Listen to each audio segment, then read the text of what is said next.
Good afternoon. Thank you for attending this Sleepless Nights series lecture. It's the first one, 2020. Will probably be the last one, 2020 school year anyway. We will start them up again in the spring semester, hopefully. I want to introduce our guest speaker. He's taken his time out of his personal time out of the day to come talk to us.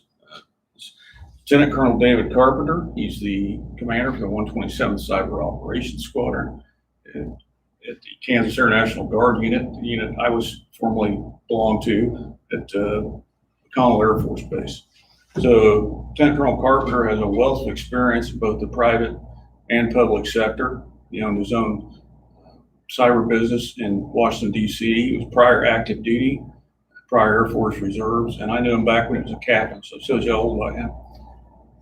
Colonel Carpenter is going to talk to you about his unit's responsibilities in protecting the Department of Defense networks. I think you'll find it very interesting. He also, as I was reading his bio, has multiple certifications. So for those of you interested in getting certifications, I'm sure he can give you pointers on that too. Is that correct? Yes, sir. All right. So without further ado, I would like to introduce Lieutenant Colonel Dave Carpenter. All right. Thank you, sir. Thank you very much. As Colonel Zabarra said, I'm Dave Carpenter. I'm going to talk a little bit today about the Air Force Cyber Protection Team and give a mission brief of what our teams do out there on network. Go next slide, please. So as any good Air Force briefing has, I'll give you a quick overview of what we're going to talk about, a little bit about my background, a little bit about our mission, the 127th Cyber Operations Squadron, and then give some conversation around the cyber mission force structure and the functions of a cyber protection team, as well as the training pipeline. Go ahead to the next slide, please. So who's that guy? Who's the guy that's talking to you? Like I said, I started life as an active duty member in the Air Force after graduating from Oklahoma State University with Management Information Systems. I spent 4 years on active duty supporting the Defense Information Systems Agency and the Joint Task Force for Global Network Operations, as well as going over to RAF Mildenhall to do some base comm stuff before transitioning to the reserves and transitioning to the real world. Like most reservists and guardsmen, we kind of lead a dual life of military member and civilian. So I'll talk a little bit about that.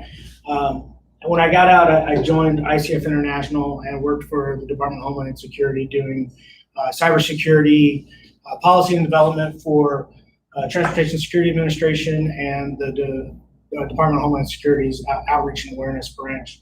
And then simultaneously supported the Joint Forces Command back when that was a thing, and the JTF GNO again. JTF GNO is a predecessor to United States Cyber Command, and I was part of that transition as a command duty officer, working every day, sitting in the command center, monitoring networks for nefarious activity. In about 2010, I moved to Wichita, Kansas, and joined Spirit Aerosystems in the Security Governance, Risk, and Compliance team there, doing continuity of operations and security management, as well as moving into new programs.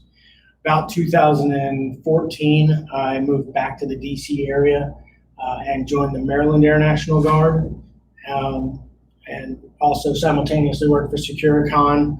Colonel Zabarra mentioned that I ran my own company. I did not. That was not my company. I was the Vice President of Federal Services for that company, supporting federal agencies doing policy development.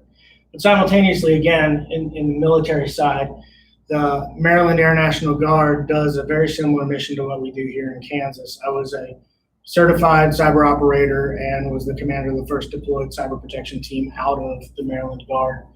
In 2020, the middle of this year, I moved back to Kansas. There was an opportunity to go full-time guard.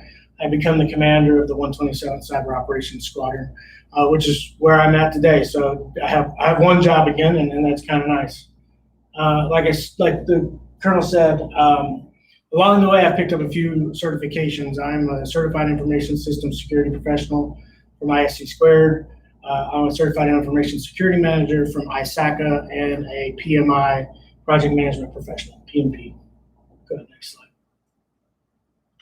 So, like I mentioned, the 127th Cyber Operations Squadron is made up of 71 cyber professionals in doing cyber operations, intelligence, and maintenance. Of those 71, only about 19 are full-time.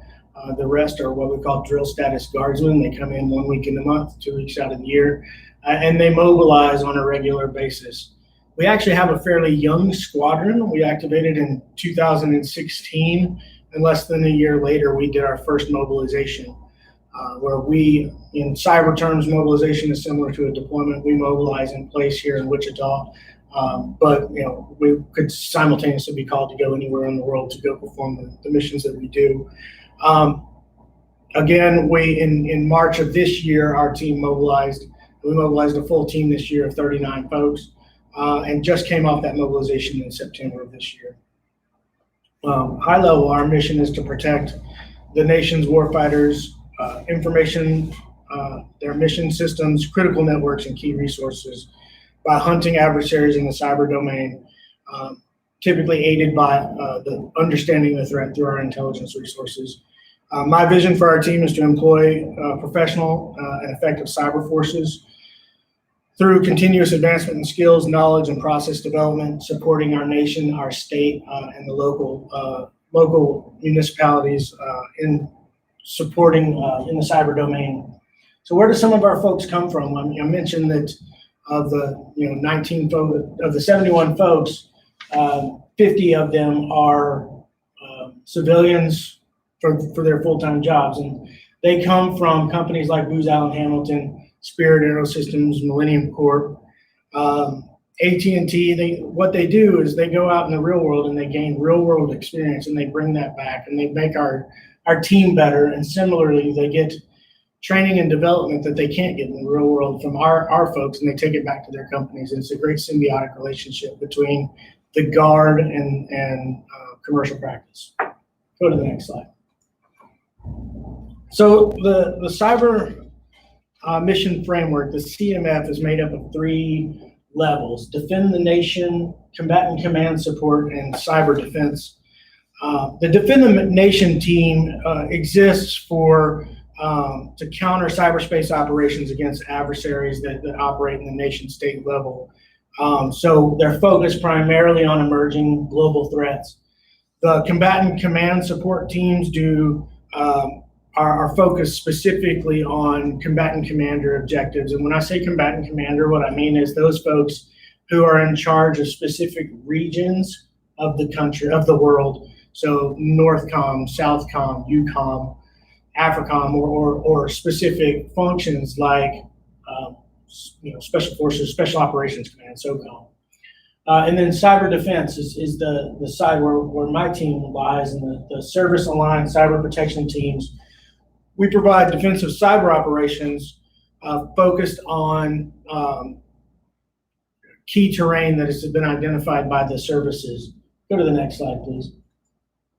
So this is a drill down into what the Air Force actually provides and where we in the 127th actually support. So we are a service-aligned cyber protection team when we're mobilized.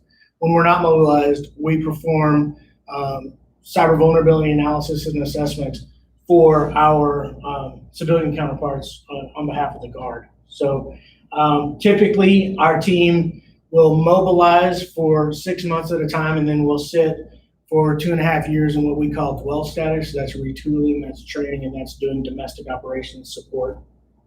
Okay, next slide. So how do we do that?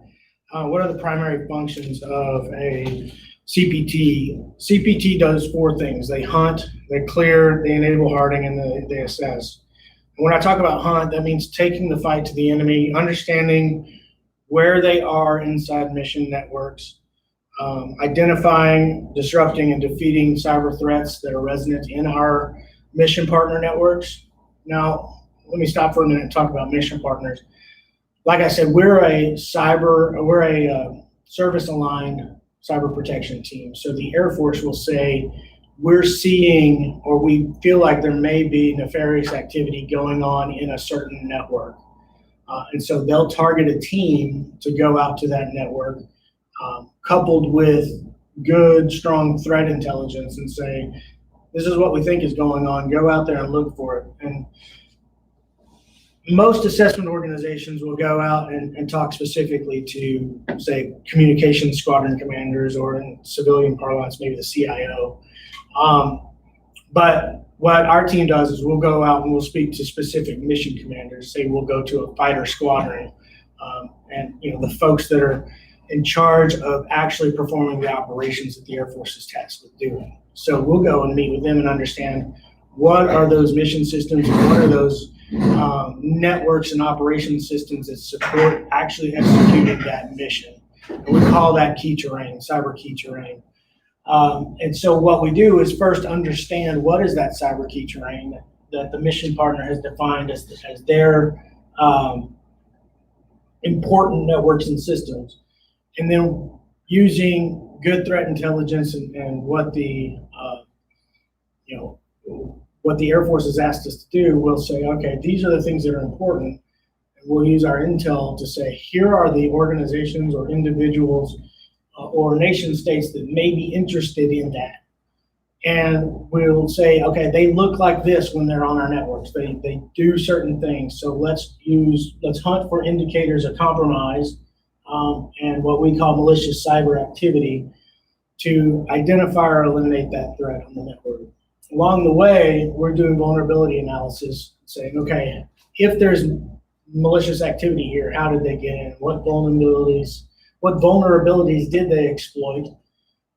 What actions have they taken since they've been in here? How have they maneuvered across this target network?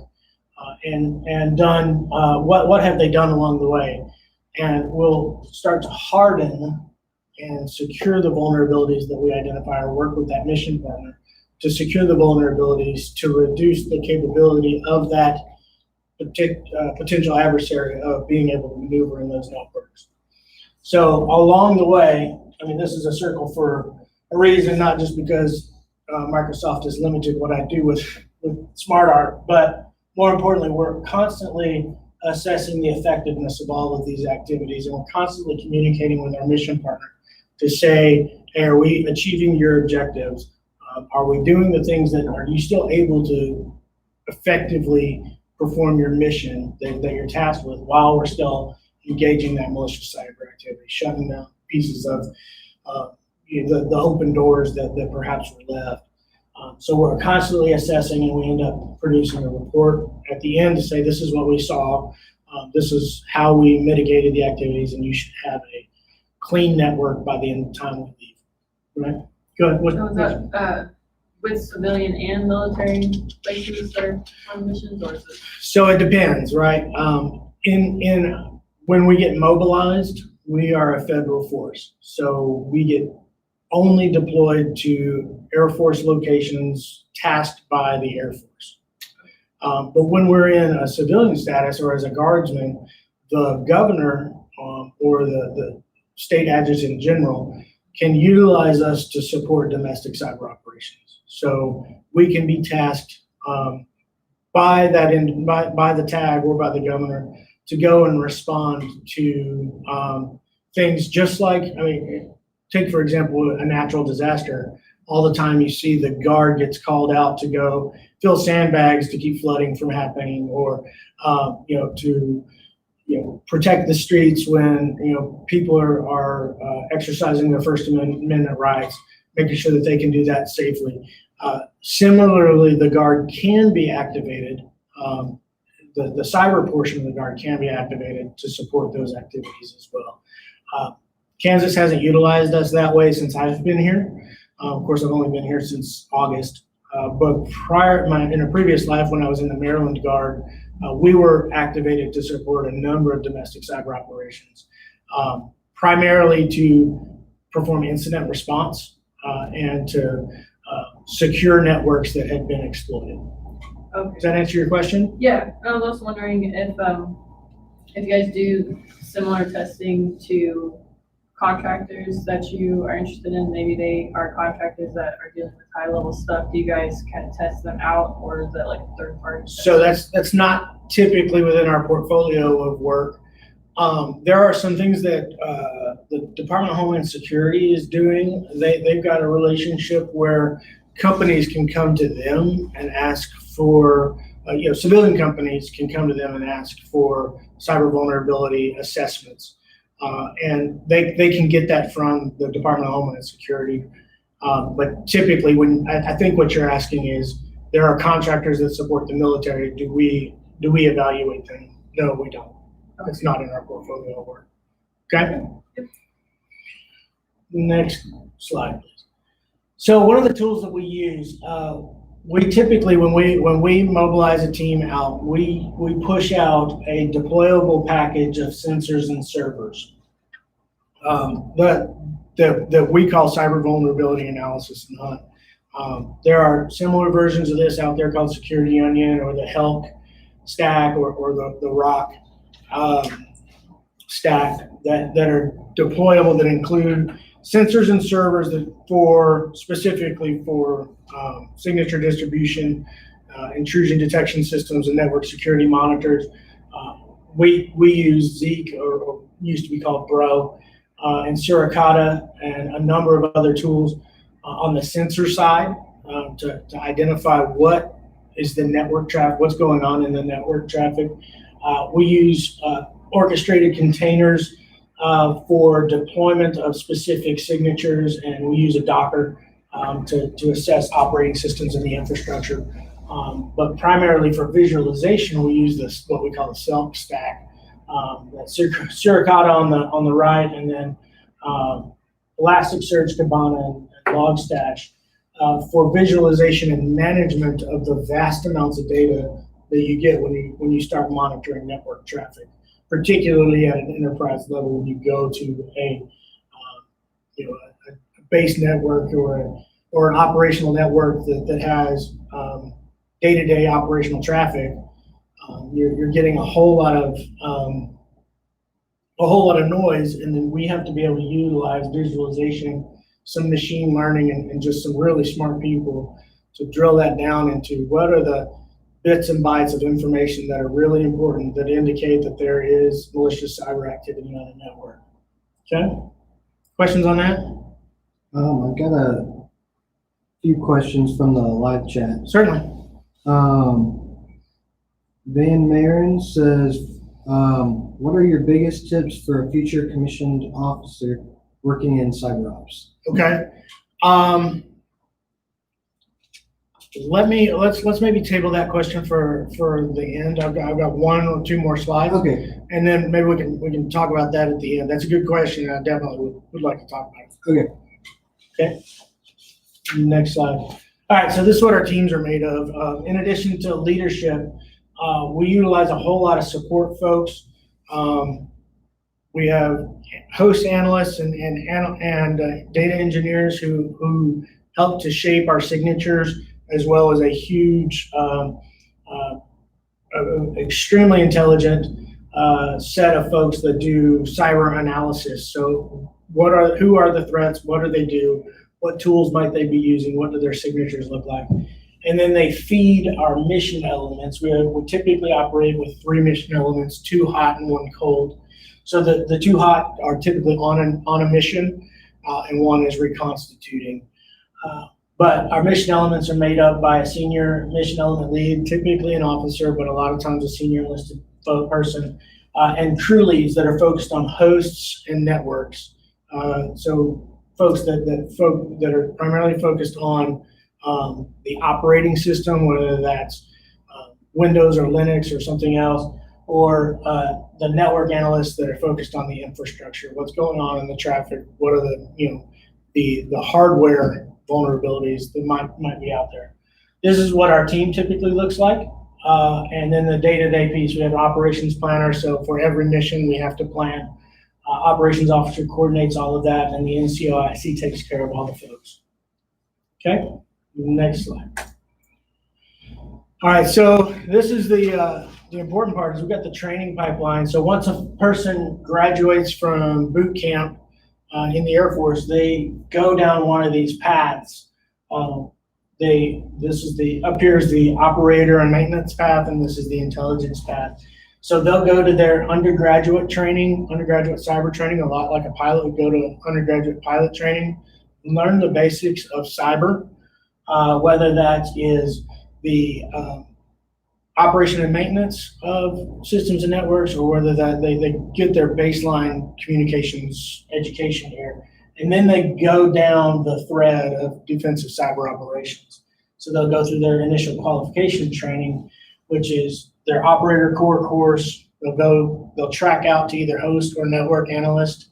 And typically when they come back to us, they're either a host or a network analyst. If we need to use them later, I'll send them back to the opposite course for training. And then they'll go into force employment training, where they become persistent force operators and responsive force operators. And they finish out with a capstone before coming to our unit for what we call mission qualification training. And they learn about what we do. They spend 2 weeks in immersive training with our team, learning the tools, learning how we employ them, and then get certified as mission operators. And from then they shred out to specific specialties as they get more and more advanced. So from boot camp to cyber operator takes about 18 months. And then same for the intelligence folks. Like I said, we utilize intelligence a lot. Intelligence drives our operations.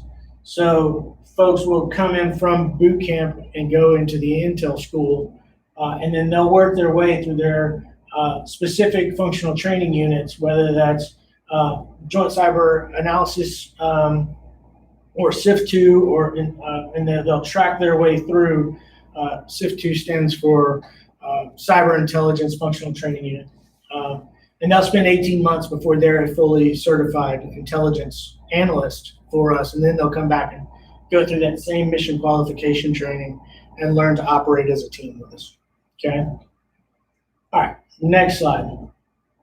So I mentioned, and this might answer some of the question that Van asked earlier, but there's lots of things going on in the cyber world. And this is not a military slide necessarily, but the security certifications one can get in the career field can go from security management, architecture, analysis, then into defensive operations and offenses and engineering. So there's 150 different certifications here. If you'll click once,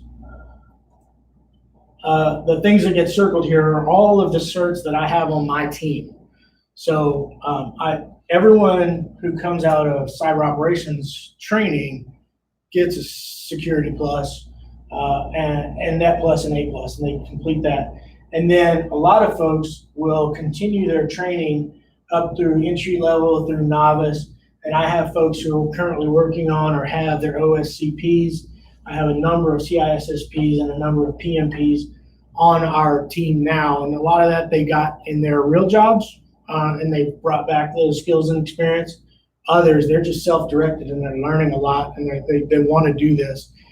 So they're engaging, they're getting these higher level certifications and bringing that skill set back to our team. Okay. All right, so real quickly, that's what I talked about, and I know that I spoke reasonably quickly. That's because I did want to leave some time for questions. And so let's go for it. Repeat that first question. Yeah, so by Van Muren, what is your biggest tips for a future commissioned officer working in cyber ops? So listen a lot, learn a lot, and don't stop reading.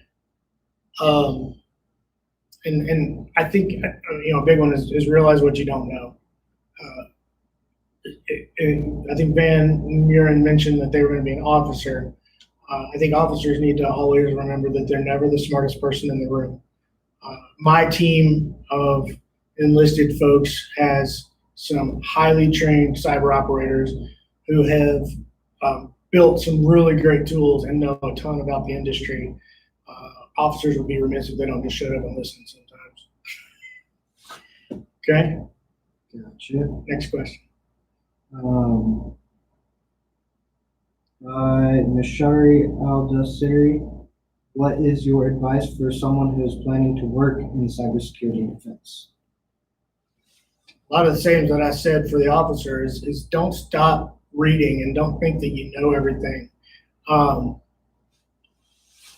If you'll go back to that stat right there, when you talk about cybersecurity is a very wide pool that can get very deep. And I would say the best thing is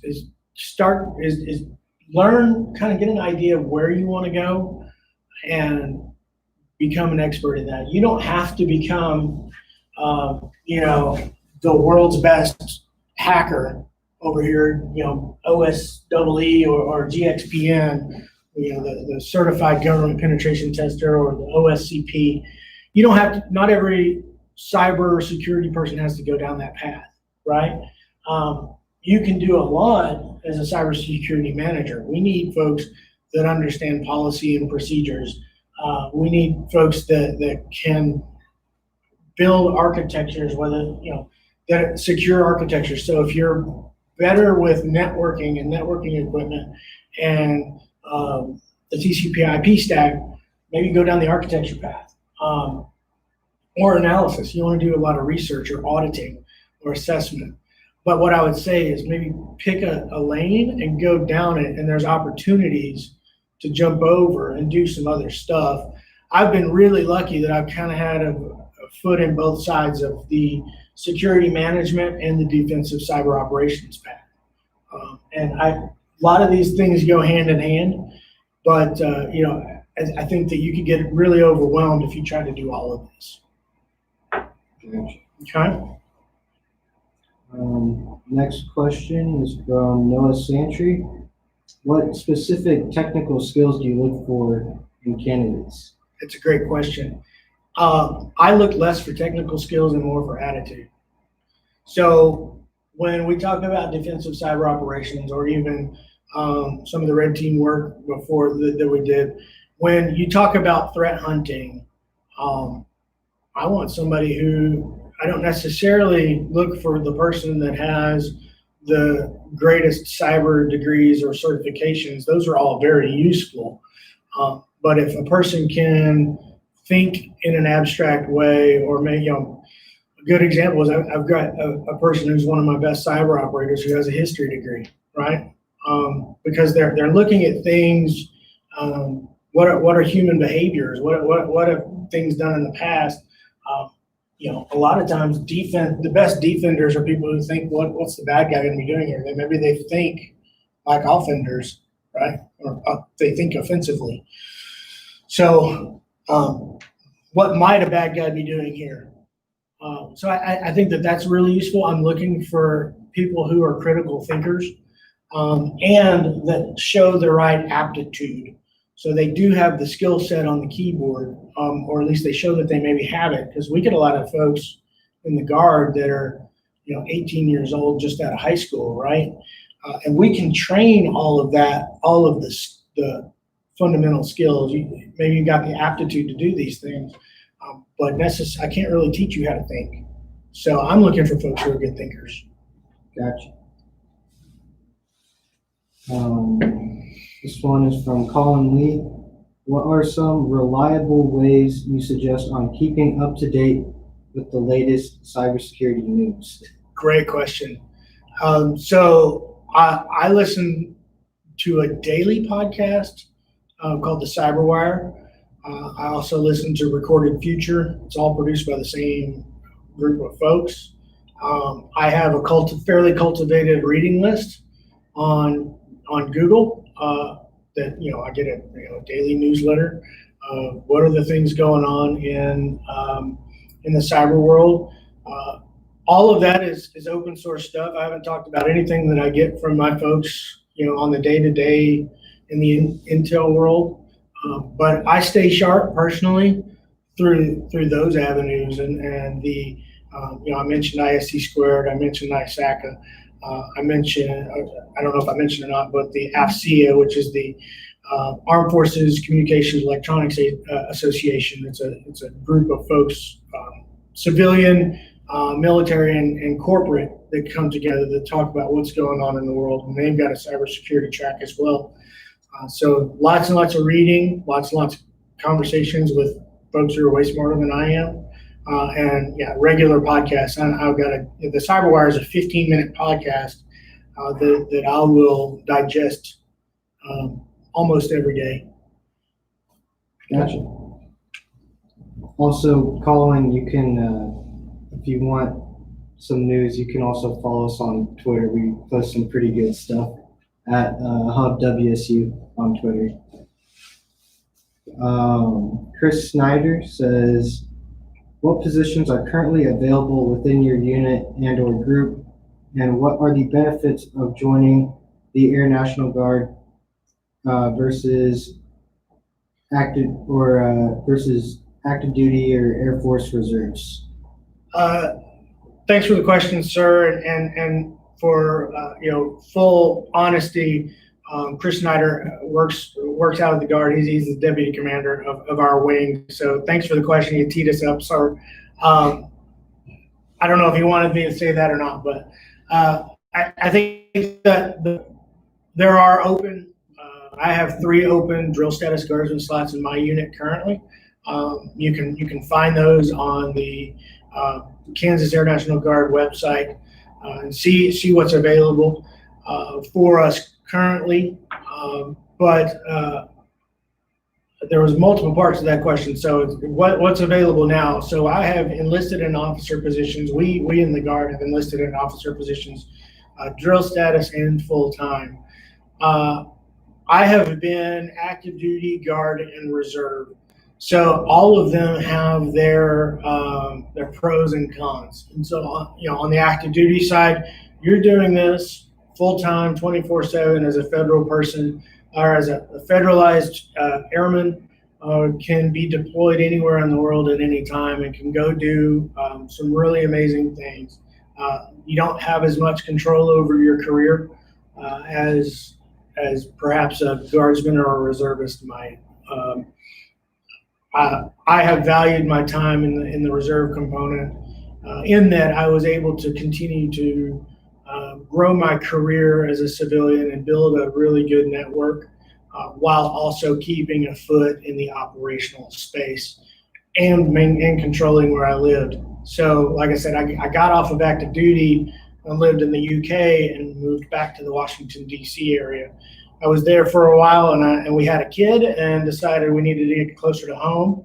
And so I was able to find a unit here and make a phone call and join that unit and move the real job, quote unquote real job, and get a job here at Spirit and work here for a while and controlled that. And then when I wanted to do something else, I decided I wanted to go back to the DC area or got invited to come back to the DC area. I was able to control that and, own a little bit more of that career and development. And currently, I would call what I'm doing right now, I am on a set of military orders. I was the vice president of risk management for a cybersecurity firm. This is a great opportunity to step away from that for a period of time, get really operational. There are some pros and cons to that because my civilian career is on hold for a period of time. But I'm also doing a whole lot of things to take care of my family and learn a lot and continue to sharpen my operational saw and grow. Hopefully that answers your question, sir. Did I get all the aspects of his question? It was multi-part there. Yeah, you got it all. Next question is from Tamer Aldasari. What are some difficulties to find malicious activity within a system? Bad guys don't want to be found. So they work to obfuscate their activities. And they're constantly moving. Similarly, though, just like all of us, we have our own idiosyncrasies and tics, and we like to do things our way. The escalation model for hackers follows pretty much the same path all the time. So they do some open source assessment, identify what this network looks like and what's going on there. They do some vulnerability scanning from the outside. They'll send a phishing email. We've all heard of these things, right? they'll send a phishing email to those vulnerable networks or vulnerable systems or system owners. Inevitably, some human clicks there, and they get a foothold in that network, and then they start to enumerate across the network and gain and escalate their privileges. That happens every single time, and it hasn't changed since the hackers started doing what they were doing.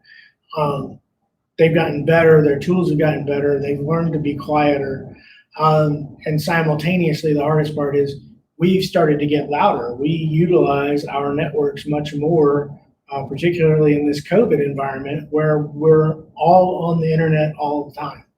So the bandwidth that gets utilized when you go back to the slide where I talk about sensors and servers, the network monitoring, we're monitoring a whole lot more bits and bytes. And so the activities of the actors get harder and harder to find. So we have to sharpen our saw and look for that nefarious activity, look for the hashes of the applications, of systems and applications, the tools that they're using to exploit networks.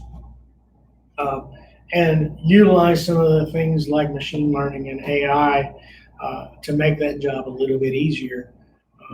So I don't know if that necessarily answers the question, but it's not getting easier, and bad guys are getting better, but thankfully so is our team and so are our tools. Next question is Annette, and she says, do you have to be in the Air Force to undergo this training pipeline? Yes. So you can be active duty. The active duty follows the same training pipeline. The Guard and the Reserve follow the same training pipeline. I would say this one that's presented here, this was not Air Force training. These are certifications that are publicly available by a number of different providers and organizations, whether that's ISC Squared or ISACA or SANS Institute or JIAC or any of those. So you can pursue any of these as a civilian and get a pretty robust cyber education and certifications. But to follow the training pipeline that I talked about, that's Air Force pipeline. And then Colin also asked, I know it's probably different for each of the different ones, but how long does one of these training pipelines usually last? About 18 months. So from the time one graduates boot camp, if you go the full through all of the schools to becoming a fully certified cyber operator, it's going to take you about 18 months from basic tech school to undergraduate cyber training and the actual learning the weapon system and learning each one of the specialties, and you get shredded out into host or network. It takes about 18 months, and it's about the same for the Intel folks as well. Gotcha. Next question is from Joey Bird. Are there any jobs within the Air Force for civilians looking to do access control architecture? There are civilian jobs available in the Air Force that support base communications, and I would say go out to usajobs.com and look for some of those. But yes, certainly on the active duty side of the Air Force, communications squadrons have civilian folks who do that job, a lot of the support functions. Access control is definitely part of the security infrastructure. That every IA shop has got somebody in charge of, information assurance shop has got somebody in charge of access control. Lots of them are civilian jobs or contractor jobs. So yeah, certainly seek those things out. You can, for government jobs, if you want to go down the GS scale, I would hit usajobs.com or usajobs.gov, sorry.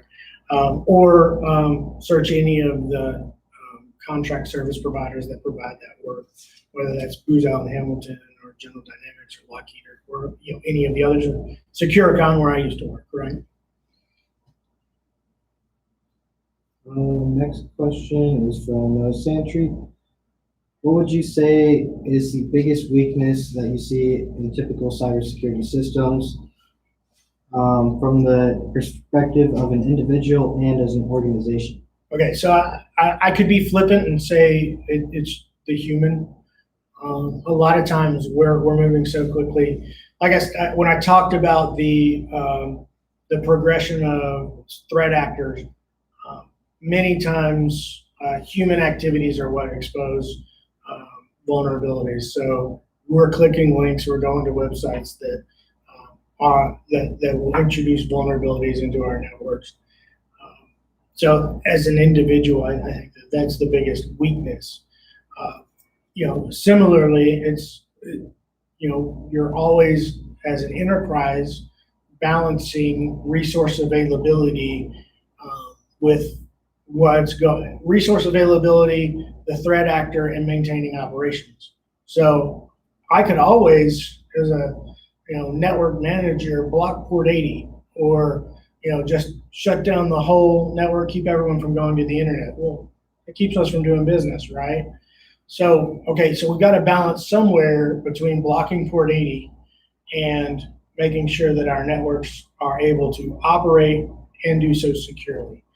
So there is an everlasting gobstopper of security where we're doing things on the outside, we're monitoring activity, we're looking for the bad guys, but we're still constantly looking to keep operations alive. Does that answer the question, do you think? I'd say it answers. Yeah, I think that answered the question. Okay.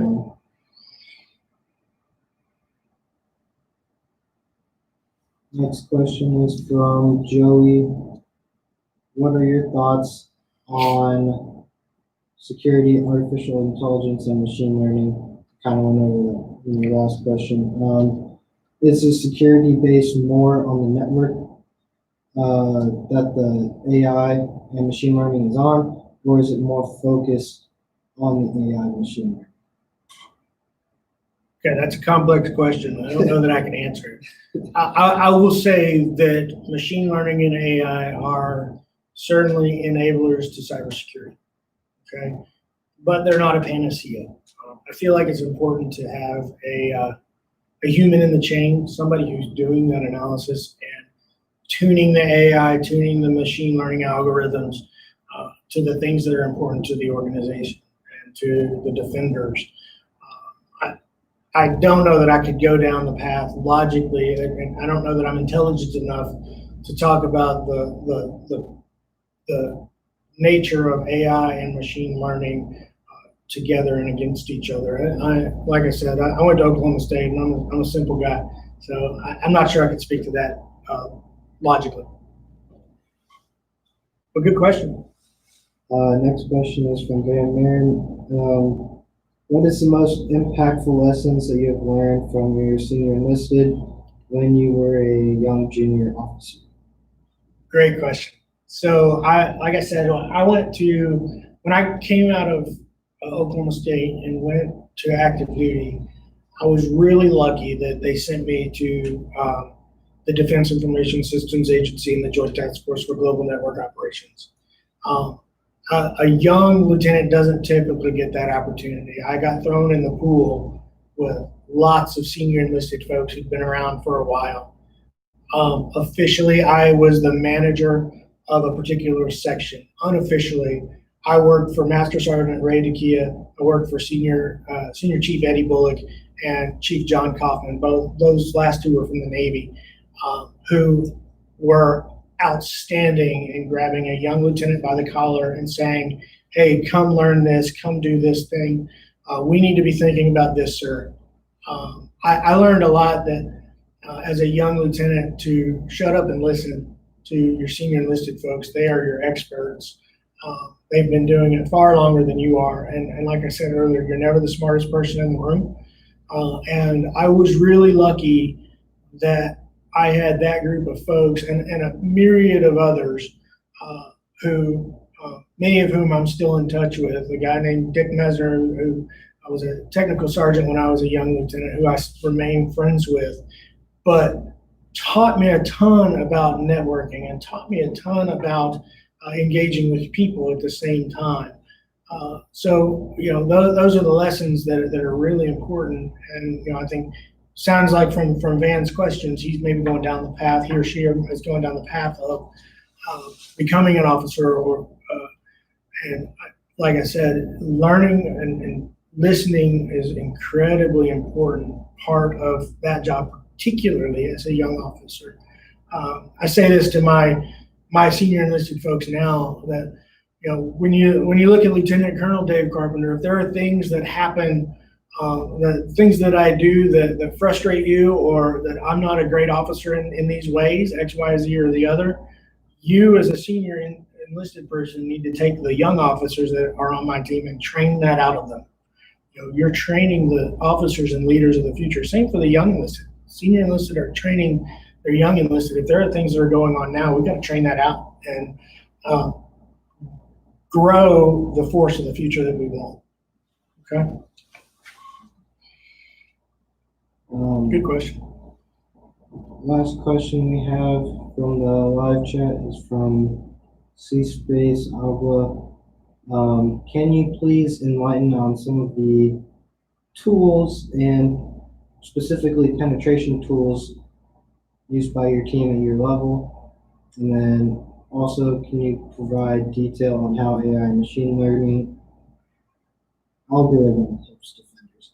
Yeah, so I'm not going to go too deep into any of the specialized tools that we utilize, but like if you go back to a couple of slides, one more.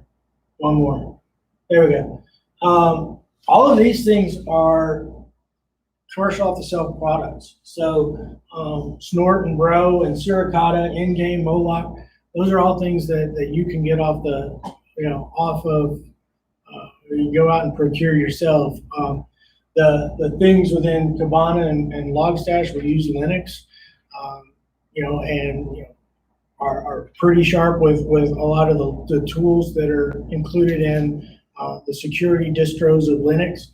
I would say get smart with a lot of those without talking specifically about any of the particular tools that we use. But look at things like Security Onion or the Help Stack or Rock, and you can see some of the tools and the resident applications that an organization that's focused on cybersecurity might use. Okay. Any other questions come through? Joe has a question. It says, are most attacks you see by script kiddies? So for the folks that aren't necessarily familiar, there's a sliding scale of maturity for the hacker, and script kiddie is one that goes and buys an off-the-shelf product or procures an off-the-shelf tool, and they're out there on the net now is exploits for as a service, just like we have network operations as a service. So you could just pull the tool off, you put in the IP range, and you tell it to go. I would say that is the vast majority of noise. I wouldn't say that a lot of them are very successful or as successful as maybe perhaps some of the more established organizations or entities that might be focused on this as their full-time job. That's all the questions for the live chat. I had a question. Yeah, go ahead. So you said earlier that probably humans are the biggest threat. Would you say that it would be more internal or external? So I think if I understand your question, is it external bad guys? Well, they're the cause, right?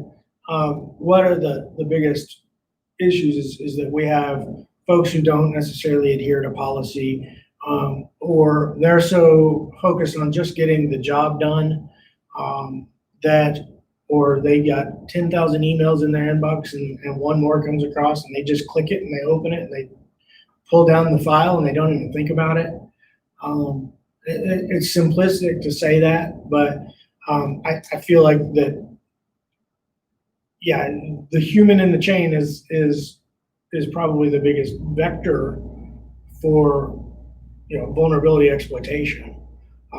So we've got to do a really good job of training those individuals and doing it in ways and utilizing, teams, in an enterprise level, using blue teams and red teams that are focused on showing us where enterprises need to focus on, whether it's a corporation or an organization or even the military, of where are our weaknesses? Are they network-based weaknesses? Are they infrastructure weaknesses? Do we have vulnerabilities within our application stack?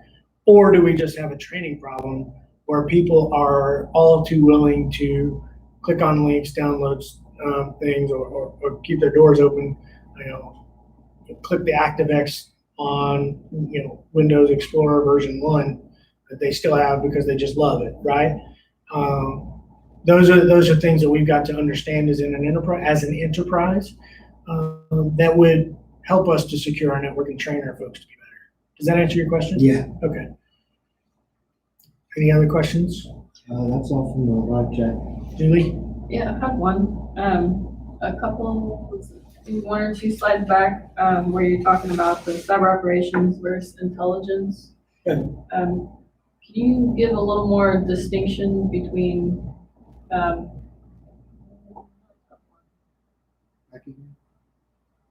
Actually, click down.